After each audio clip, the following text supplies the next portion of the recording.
All right, this is Sasha Clonat, the founder of Unnerved Paranormal and Paranormal Dolls.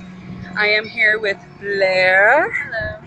and we're just going to interview her real fast for the TV show, and definitely a unique personality. All right, Blair. Hi. All right, so as you know, we're getting ready for the TV show, and I picked you because I know that we've met previously before, and I knew that this would be your thing. But for the people on the camera, explain behind the camera, not me, that why the paranormal is, what excites you about the paranormal. Well, throughout my life, I've had lots of different things that happen randomly. Growing up and stuff, and since my college years, especially, that just happened that were unusual, and I got very interested in doing brain research and things like that because I wanted to research consciousness and see if that could be a reason that these things happen. Because is it in the brain? Is it in our physical reality? Is our physical reality only in the brain? So the expansion of that just moved to this city at some point. Okay. So you picked, you moved to New Orleans because of the brain stuff? That's actually not why I moved here. Okay. I lived an hour and a half away, and I started working here, and I had a band at the time, so I would do gigs on the weekends over there and keep my house there, and I had another house here that I lived on the weekdays and worked. That's a lot of house. Yeah, and eventually I fell in love with New Orleans, and so I decided to just move here when the band broke up. So here You stayed. And then I tried to leave at one point, and the city actually brought me back. So. Now, why did you decide to join Unnerved? Well, one of the most fascinating things about being human is, there's two aspects. There's love and there's fear. And what do people fear the most is the fear of the unknown. So making the unknown known could only be a positive thing. Very true. And what kind of experiences have you had, and you personally?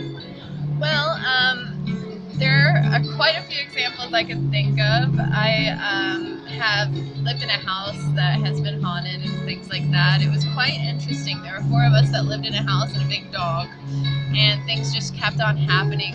We would all be standing in the living room. My roommate would be standing in front of the fireplace, and we'd just be talking and chatting and hanging out. And a piece of her hair would be drawn out and slowly twirled all the way around, and just weird things like that kept on happening. Nope.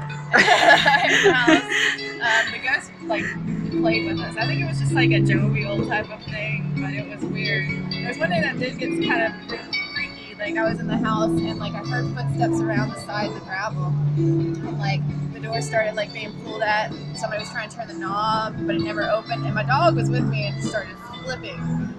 And then I shut the middle door, and then that door started rattling, and it was just Hell no.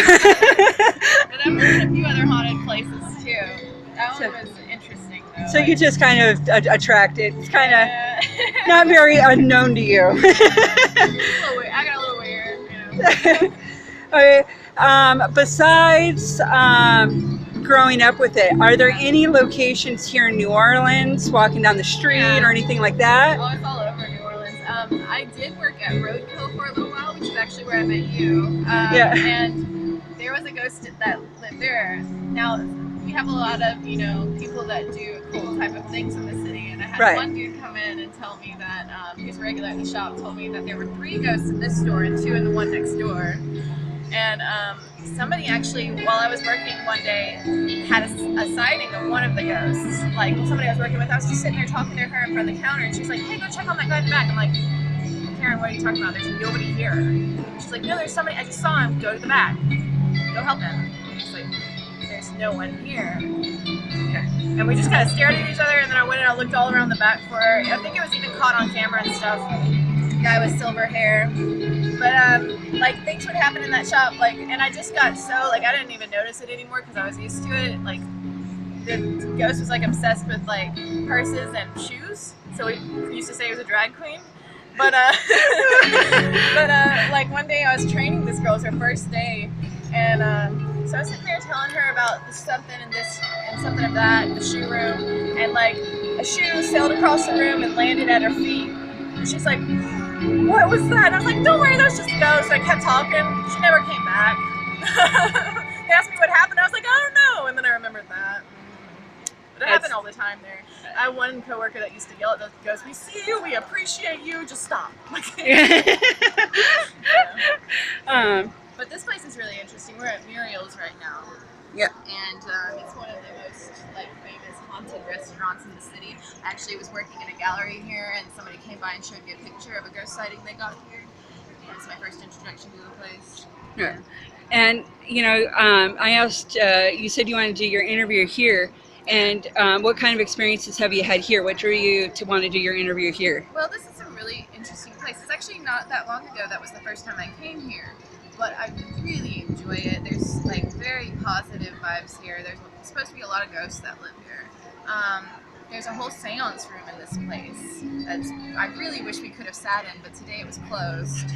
So we weren't able to go in there. There might be an event going on in there right now.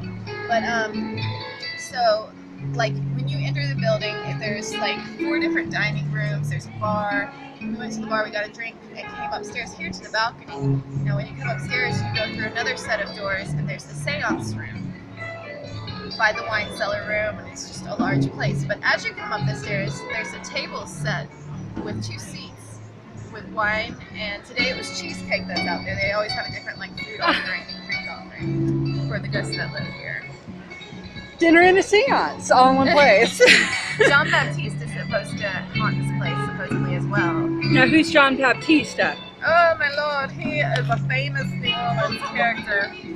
And I have more information about here because I don't remember all the things. I used to sell a hot sauce that was named after him. But yeah.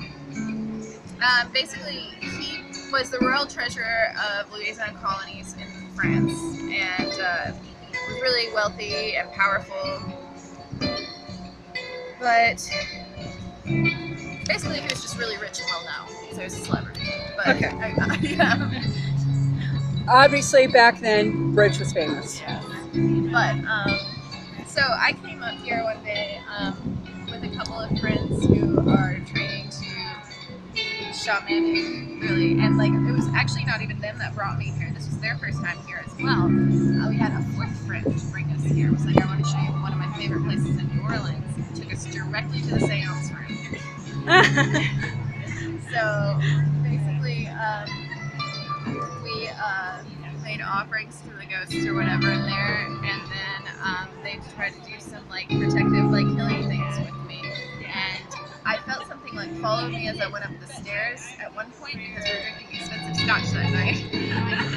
But I felt whatever was downstairs in that table area followed me up, and the people that were inside the room whenever I came back in, the guy that was doing this shamanic stuff tried to send whatever it was out, banish the things and offered offerings to it, so it'd be peaceful. It's really interesting. Oh, yeah. Excellent. So why should the producers pick New Orleans, and why would New Orleans make a really good paranormal TV show? I can't really understand any reason why they wouldn't pick New Orleans. New Orleans is one of the highest areas of paranormal activity in the United States at all. There have been several different cultures and several different strains of religious rites and beliefs and everything that have come through and still live here today. Paranormal activity happens constantly here, and it's not unusual to people that live here at all. In fact, they say the city itself picks the people that live here. You don't pick it. So even if you leave, she forces you to come back. And if she wants you to be here, you will be here. If she doesn't want you here, she will find a way to kick you out. So why not? Bring it on. So, and something that I wanted to express to the producers is right now we're at a restaurant where she gave the history. There's a table set specifically for somebody. There's supposedly John Baptiste. So there's a couple different things just in this restaurant. And then right over there, if you see that little square, they did the hangings. And I'll include it in the pictures that I include. But right here is the Louisiana State Museum, which is also right next to the cathedral, which is a church. And just on the other side of that building that I showed you is Pirates Alley. So just in this radius is 4 locations. And that's just ones that I pointed out. I mean, there's numerous locations just here alone. So I just wanted to say thank you, Blair.